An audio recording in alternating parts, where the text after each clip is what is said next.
The title of my message today is The New Normal. And if you are wondering why this is our topic for today, when there's a good chance that you may actually be tired of hearing this phrase, the new normal, it's because in the midst of this pandemic that we are growing through together, everything old is new and, well, everything new is new. And since you cannot heal what you do not reveal, we're just going to have a little chat about this today. And I want you to know that I have given deep, prayerful consideration to what I can share with you as your minister to help us be more at peace and less anxious about where we are right now. And I say be more at peace and less anxious, especially, because many teachers and students and parents last week, it was rough. It was a little rough.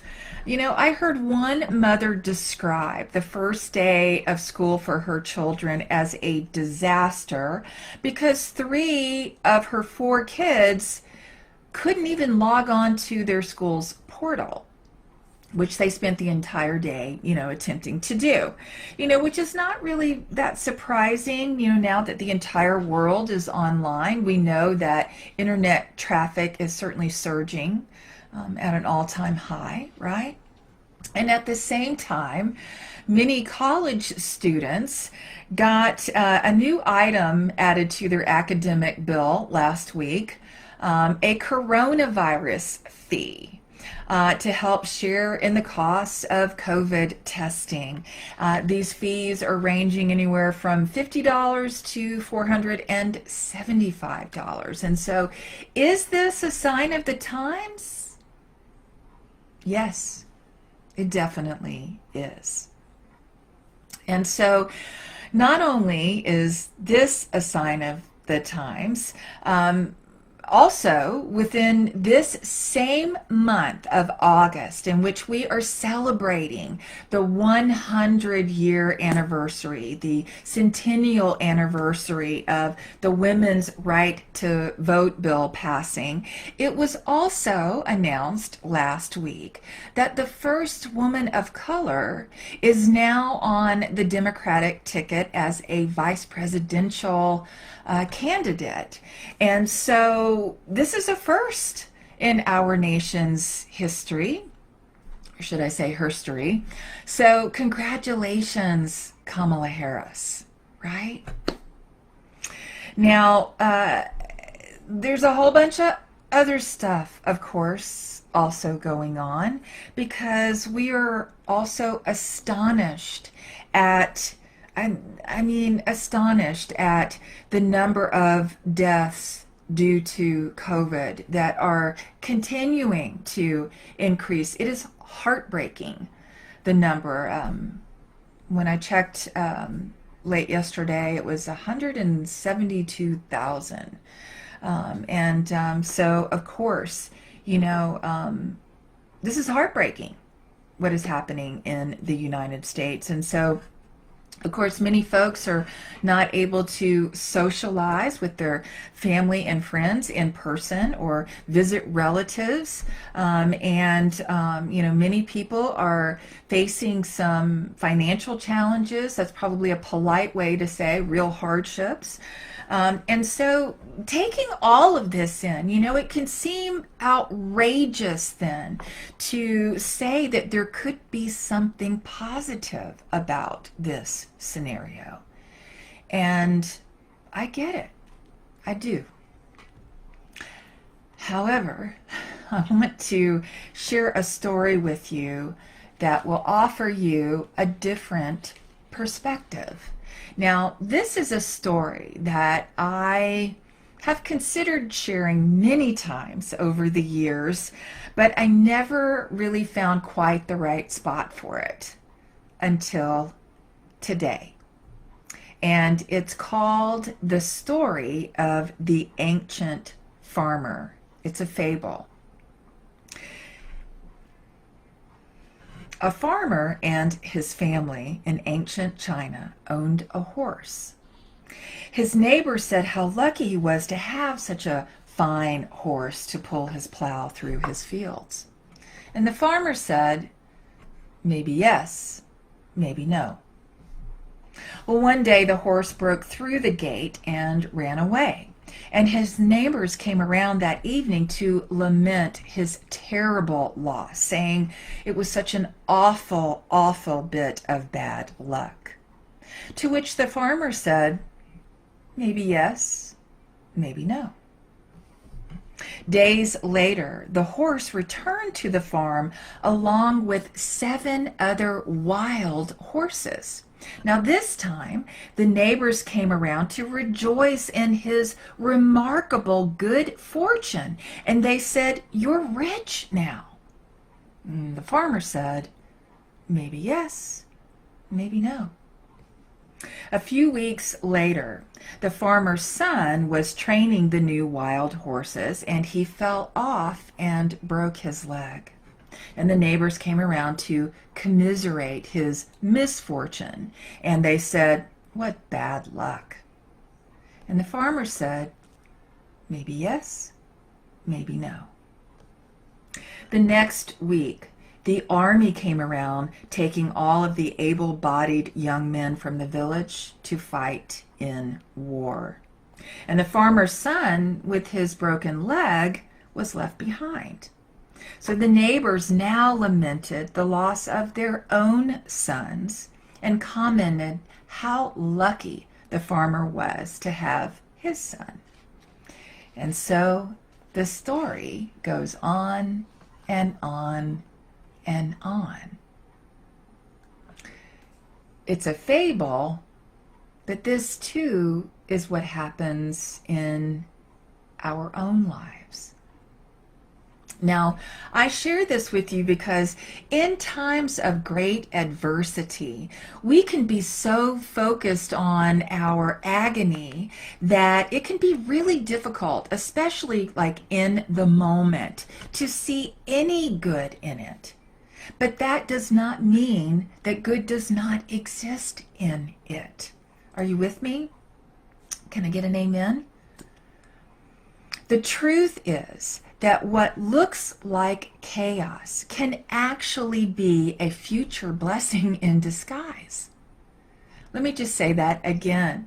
What looks like chaos can actually be a future blessing in disguise, which is why we don't want to be too quick to judge something as either misfortune or good fortune.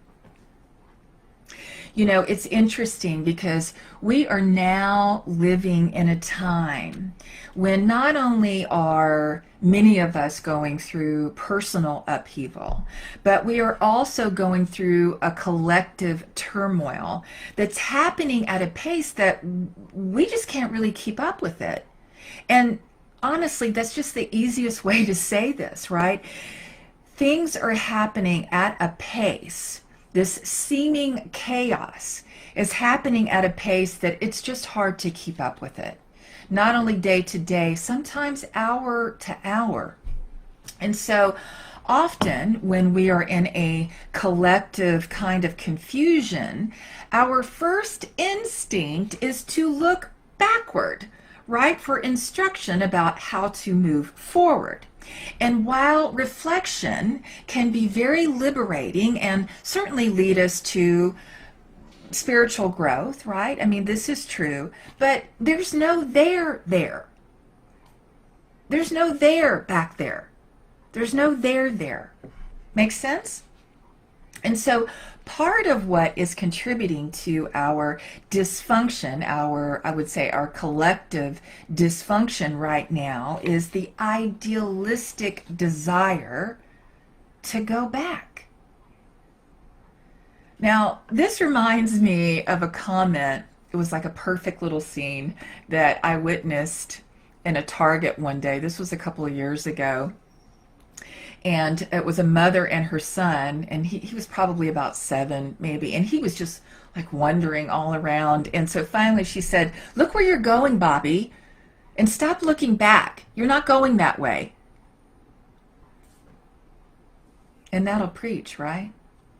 Stop looking back because you're not going that way. And so, my dear ones, my precious ones, there is no going back.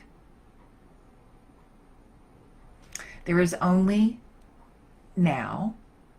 And this new sacred space, this space called life, this precious thing called life, that we are co-creating together. Our master teacher and our way shower, Jesus, he said it this way: you can't put new wine into old wineskins. And why can't you put new wine into old wineskins, you ask? Because if you do, the new wine is going to burst, and all of the wine, all of that good wine, is going to spill out. So you have to put new wine into fresh, new wineskins to protect and to preserve both the wine and the skins. And so it is with us. What Jesus is saying here is that your mind is just like that wineskin, and you can't take a new idea and put it into your old way of thinking. And so you have to take your new ideas and your new thoughts. You know, we're in new thought, so we say you ought to have one, you know, or a dozen. You have to take your new ideas and your new thoughts, and you have to put them into a new way of thinking. Now, keep in mind that occasionally a new way of thinking can also be a real challenge for some of those things that we hold most sacred, that we cherish the most, like the time Colonel Sanders called the Pope for a favor. Now, here's what happened. I'm only going to say I read this on the internet so you know it's true. Okay, so after watching sales fall 3 months in a row at Kentucky Fried Chicken, the Colonel called the Pope to ask for a favor. And so the Pope says, "Well, what can I do?"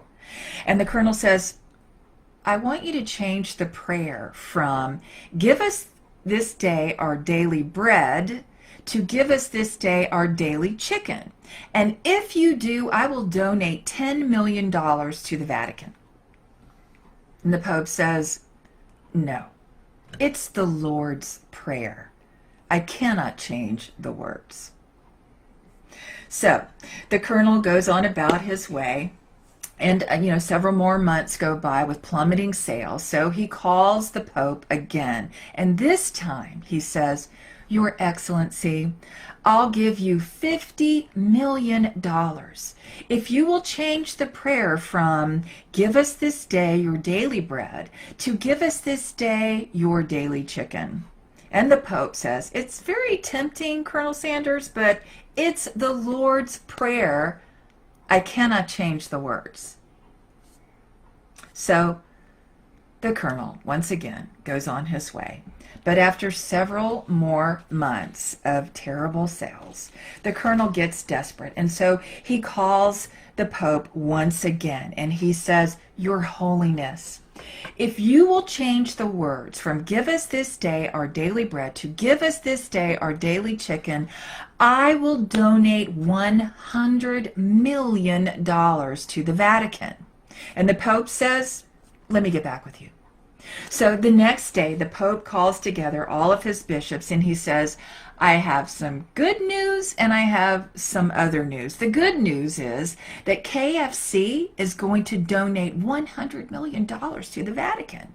And of course, all of the bishops are rejoicing in this great news. And then one of them asks, "Well, what's the other news?" And the Pope says, "Well, we lost the Wonder Bread account."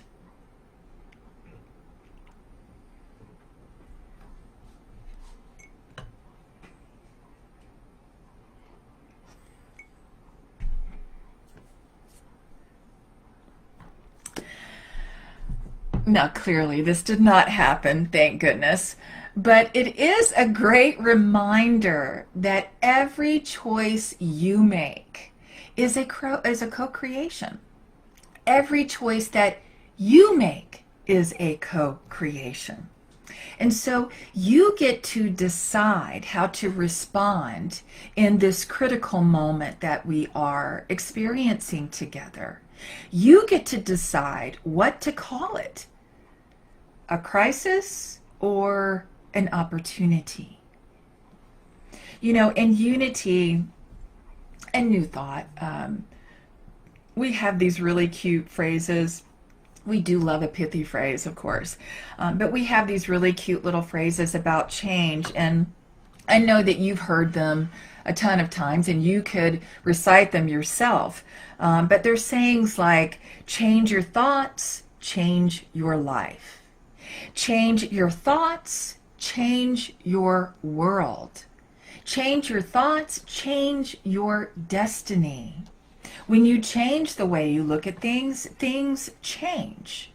And my absolute favorite is, it's only a thought, and a thought can be changed. And while these little gems are absolutely true, because if you change your thinking, you will change your life. As a man thinketh in his heart, so is he, right? But it is also true that this spiritual idea needs a much bigger conversation, because shifting our thoughts to focus on what we want is never more difficult than it is in the very moment when something is happening that we do not want to happen. Right? It's never more difficult than it is in that moment when something's happening that we don't want to be happening. And of course, this could be a challenge at work. This could be a financial challenge. This could be a relationship challenge. It could be, it could be a challenge in grieving the loss of a loved one. It could be any kind of challenge. And so my invitation for you this morning is for you to experiment with navigating the new normal, much more like the farmer. And I'm inviting you to navigate the new normal much more like the farmer, because as much as we like to think that we are in control, we don't really know why things happen as they do. We don't really have a clue. And so we might as well make the best of it. You know, you hear me say so often that there is only one thing from which we really need to heal. And that is our sense of separation, because it's an illusion, right? Our separation from God, our separation from each other. Because, what is in one is in the whole. There is no separation. And so your heart work this week is to catch the higher vision of living your life. And one of the ways that you can do this is by really working with your vocabulary. Now, last week I invited you to delete 3 words from your vocabulary: blame, fair, and fault. And this week, I'm going to ask you to add a phrase. Can you guess what that phrase is? Maybe yes, maybe no. So I invite you to experiment with this in response to any challenges that may come visit you. Maybe yes, maybe no.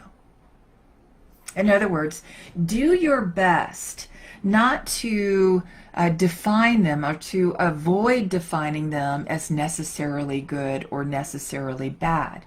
Because when you do this, you will feel a new sense of grace and freedom and empowerment to be divinely guided, so that you do hear what is yours to do during this pandemic. And not just in your own life, but how you show up in the world. So I want to leave you with this. It's one of my favorite quotes from Dr. Maya Angelou. Now, I know that there are so many, but this one is really, really powerful. She said, "If you are always trying to be normal, you will never know how amazing you can be." And I would like to add, you will do amazing things. You are already doing amazing things. You know, it's not like this pandemic came with a 101 manual. I mean, other than wearing a mask and socially distancing, of course, but you are already doing amazing things. This too shall pass, and you will continue to do amazing things. And so ends our message for today. Thank you. God bless you.